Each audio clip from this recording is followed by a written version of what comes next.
I'm Rachel Greenberg, and this is Volta Insider. I'm here in Cleveland, Ohio at the Republican National Convention, and sitting here with me is a very special guest, Jon Ward from Yahoo News.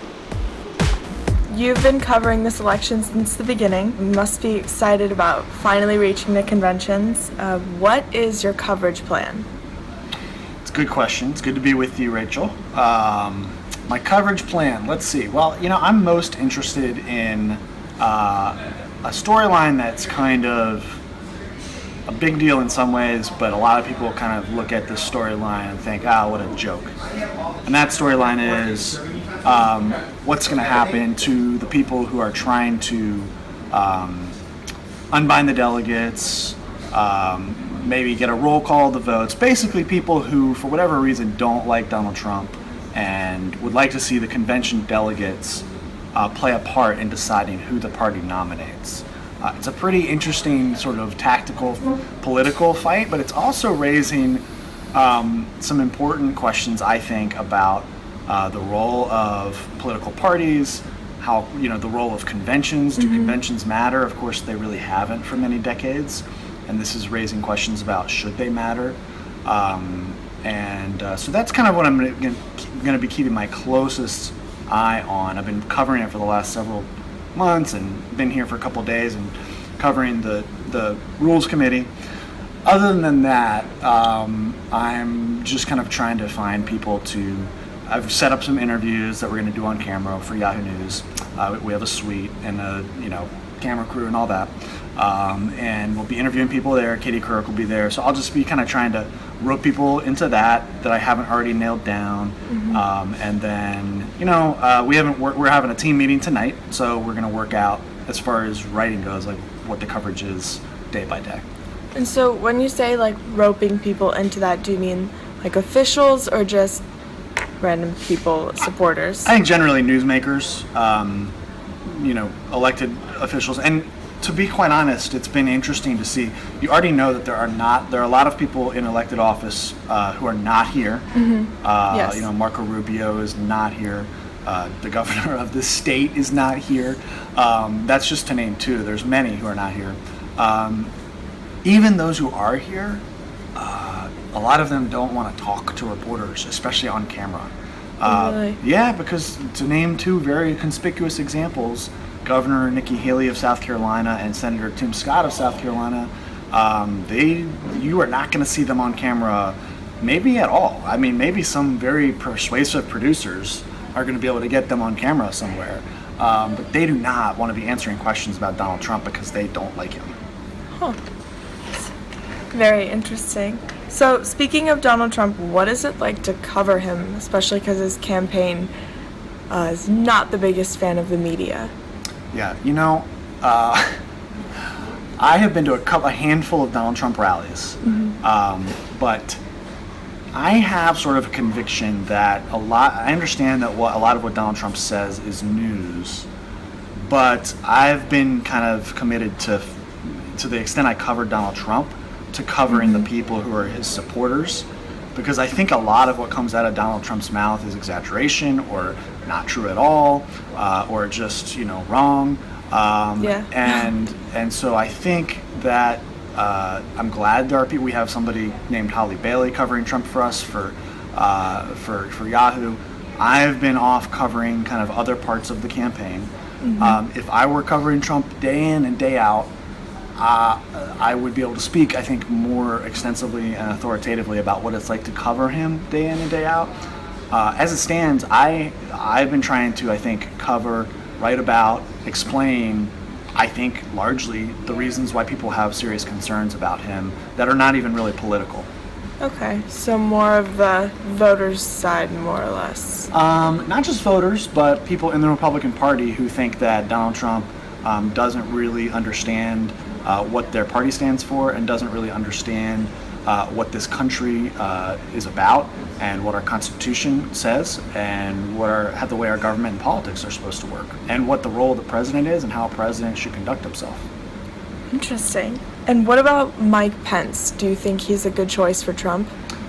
I covered Mike Pence a little bit in Congress. The most I think I ever talked to him in Congress was during the healthcare fight back in 2010. Okay. And I actually just looked up an old transcript of a conversation that I had with him that I posted online when I worked for the Daily Caller, which is Tucker Carlson's website. And I just couldn't believe how much of a nerd I was at that time. I mean, we were just so far in the weeds of congressional procedure and how a bill becomes law, which is great. I'm glad I did all that, but I don't think very many readers understood probably what we were talking about. Anyway, do I think he's a good pick? Mike Pence is, a politically good pick because I think he's a savvy pick because I think for a lot of conservatives there are so many Republican voters who Donald Trump was not their first choice. And let me just point out that in the primary, Donald Trump always talks about how he got the most votes of any Republican nominee in history, and that's true. But he also was not the first choice. He got 14 million. He was not the first choice of 17 million people who voted for other candidates. And to further that point, when the primary essentially ended in early May, he had 10 million votes. So at that point, it was 17 million to 10 million. So it's not as if he was the first choice of the majority of Republican primary voters. He was not. And so now you have all those people who voted, all those 17 million other people who voted for other candidates, who, as much as they don't like Donald Trump, they really don't like Hillary Clinton. They are looking for any excuse, any reason to vote for Donald Trump, even though they have friends and family telling them, every day, you can't vote for Donald Trump. So they're looking for excuses and reasons to do so. And Mike Pence is a, traditional conservative Midwestern Republican who's been in Congress and has been a governor. He checks all the boxes. And so he wins over a lot of those voters who are really looking for any reason to try to convince themselves to vote for Donald Trump. Do you think it's more important for the Trump-Pence ticket to get those other on-the-fence conservatives or get more moderate, undecided voters in the general? Well, you have to do both. The way politics works is you have to start with a base, and then you have to expand your voter universe. But if you don't have a base of support, then you've got nothing. It's not like, these voters, these independent voters and maybe persuadable Democrats are going to be enough to build a base for Donald Trump. He needs the conservative Republican voter base to be with him. For example, I'm going to try to get these numbers right, but essentially most Republican presidential candidates have gotten around high 80s percent. So 88, I think, maybe, of evangelicals. It may be 78. I may get the number wrong, but I'm not going to get the margin wrong. Maybe if they got 78% of the evangelicals, I think it was, actually not 88, so 78%. Trump, as of a couple weeks ago, was at 65%. That's just of white evangelicals. That is one of the hardcore, most loyal Republican constituencies. And if Trump is not going to win the normal number of them, that's a problem for him. Okay.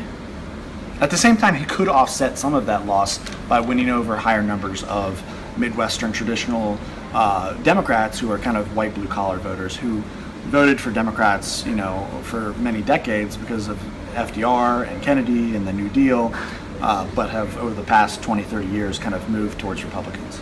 Would you say that the Trump campaign is more concerned about finding support within the Republican Party than getting outside demographics?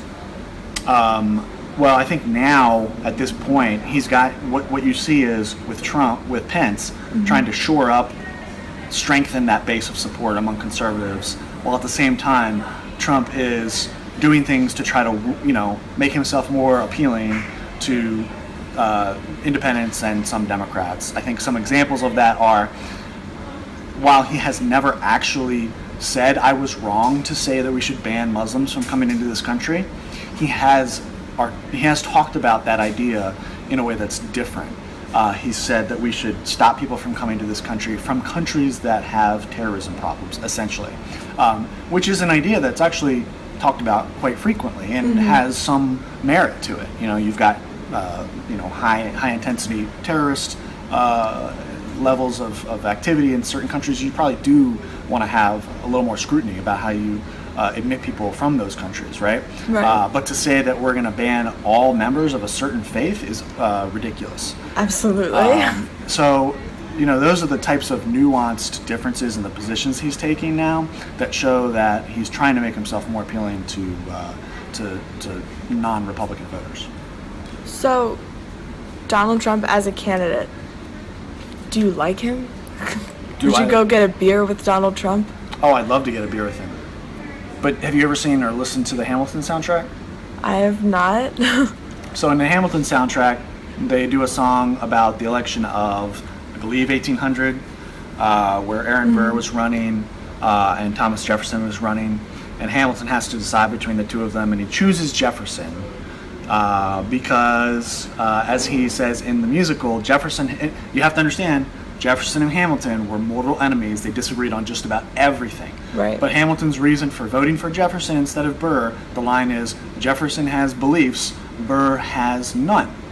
The other part of that song that's interesting in relation to your question is that as Burr is out campaigning, somebody says, he seems approachable, talking about Burr, like you could get a beer with him, right? And that's been sort of a big test of presidential candidates, or even all politicians, in the age of television. However, whether you can get a beer with someone, I would argue, has very little relevance to whether they're actually going to be a very good president.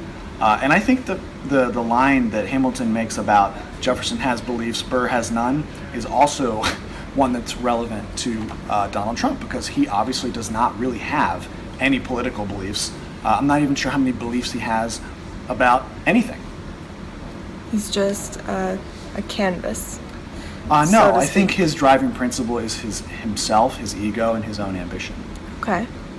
Do you think that self-interest will end up hurting him? Obviously, it hasn't hurt him that much thus far, but do you think it'll hurt him later in the election? When you say self-interest, you mean just what I was just talking about? Yeah. If he loses, I think it'll be a large part of why, is because I think enough voters will have decided that he does not have the type of knowledge, the type of experience, the type of temperament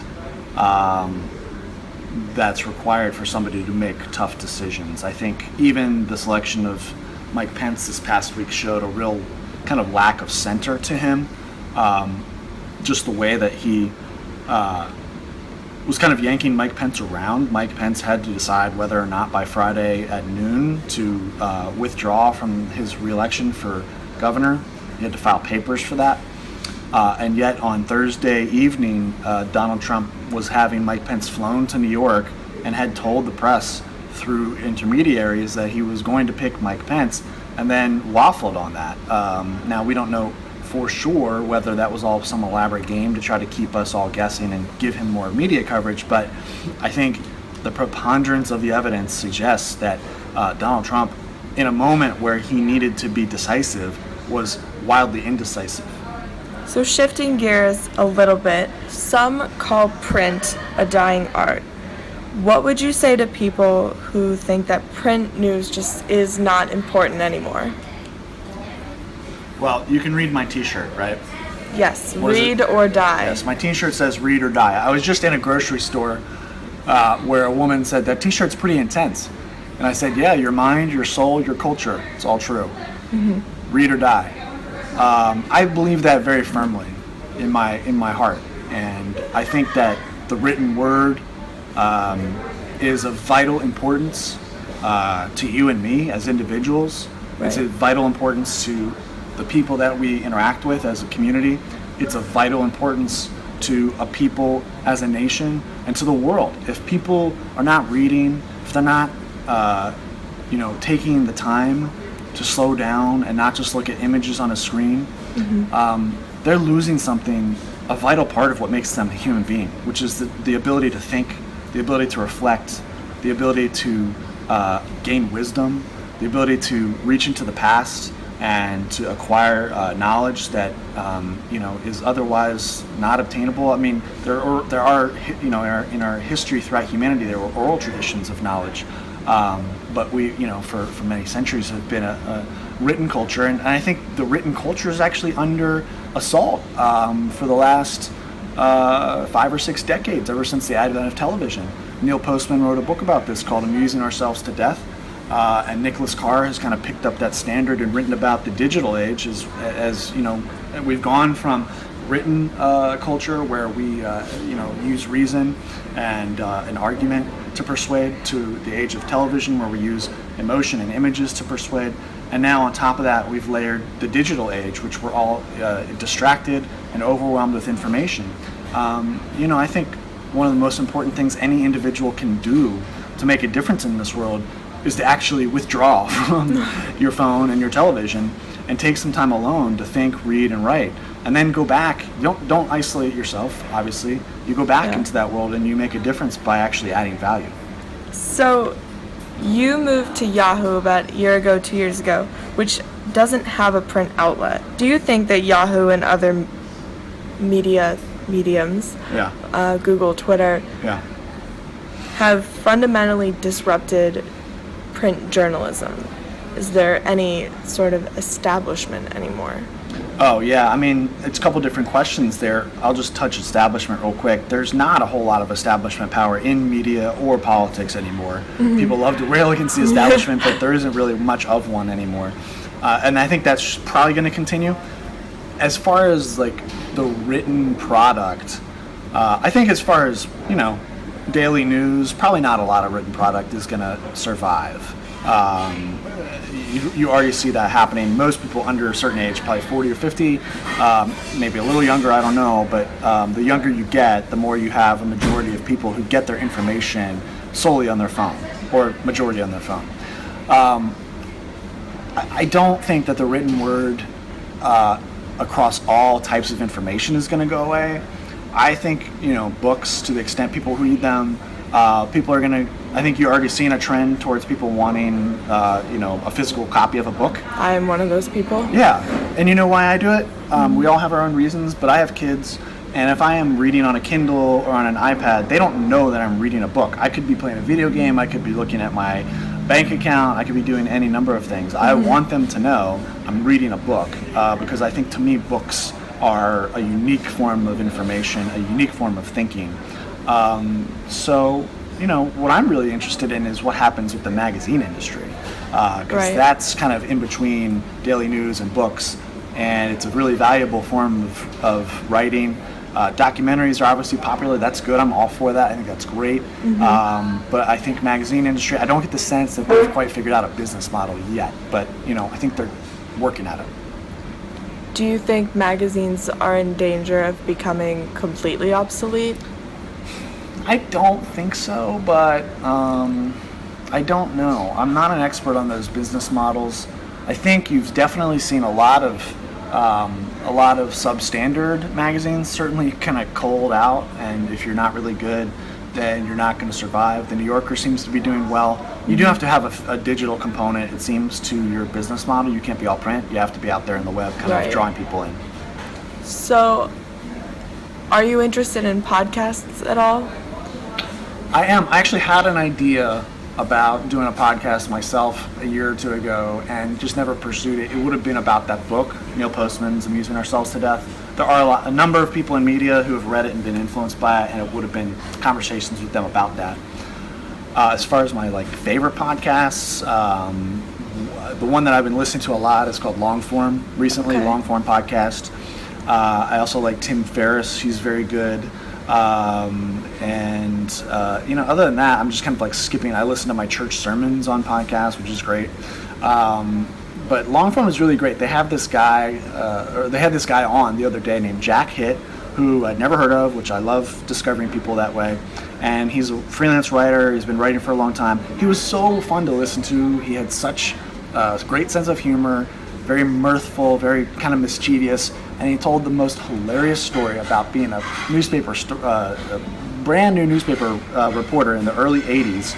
He went to Eugene, Oregon, or Bend, Oregon, and got a job as the wedding writer, because they covered every wedding, because it was a way of building their subscription base. Wow. And he got an assignment to cover the school board one day. He went out and was so scared that he was going to get something wrong that he wrote down everything they said, went back to the newsroom, filed 6,000 words on a school board meeting.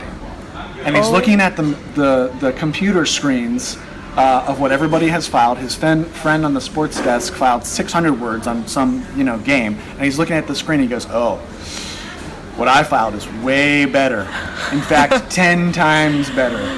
So he comes in the next day, and his editor brings him into his office and says, "Jack, I edited your story.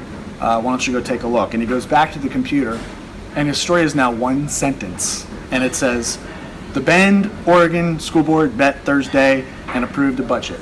Period. End of story." Oh my God. So, I mean, it was just a great story about, life, but also about, that's really journalism in a nutshell. Getting to the point, not being overly verbose, and telling people what they need to know. Thinking about journalism, what is it like to be a journalist now versus 4 years ago, especially given that everyone's into short stories, short headlines, short and immediate everything? I honestly, I don't feel like that much has changed. I just feel like it's gotten worse, to use a moral judgment on it. But I feel like since I started in newspapers in 2001, this trend has just been kind of continuous, towards digital, towards shorter, towards video. So, and as far as like the entertainment factor of Donald Trump, that also is something I've sort of seen from a long ways off. I think reading Neil Postman in particular helped me see that. It's just, entertainment is like a core value of our culture. And so, I think the resistance is out there and continues and grows stronger by the day to lack of thought, lack of substance. Sometimes you just have to look for it. Okay. So we first met when you spoke at this. What advice do you have for someone who's aspiring to be a reporter or become involved in journalism in any way? I took a sort of unorthodox route, and I wouldn't advise my route to everyone, obviously. I didn't read past the sports page as a kid. I didn't follow politics as a kid. And obviously political journalism is not the only form of journalism. But, I think to anybody who wants to be a journalist, I would say read a lot, write a lot. If you want to be a journalist, I think one thing that's invaluable that I really had to learn on the job is figure out, if you're not a social person and you're an introvert like I kind of was and still am to some degree, but journalism has kind of kicked that out of me to some degree. If you're an introvert and you want to be a journalist, challenge yourself. Go out and make yourself afraid by talking to people and just figure out how to do it. Take chances if you have ideas about a good way to publish your own product, whether that's digitally or physically. Do it. I mean, the barrier to entry has never been lower. At the same time, as I'm encouraging younger people to go out and make their own stuff, I would also say, look for people who have done it before. I think most people get this, but don't think that, just because the barrier to entry is so low, that you shouldn't be looking for people and, ways to learn from those who have gone before you, because they can not only help you and teach you, they can also, connect you with other people, give you a leg up, connect you, all that. So, yeah. Some good advice. Thank you. You're welcome. It's been fun to talk. Thank you for following Volta Insider. This has been a production of Haddad Media. Be sure to check out our other stories on VoltaInsider.com and on Twitter @VoltaInsider.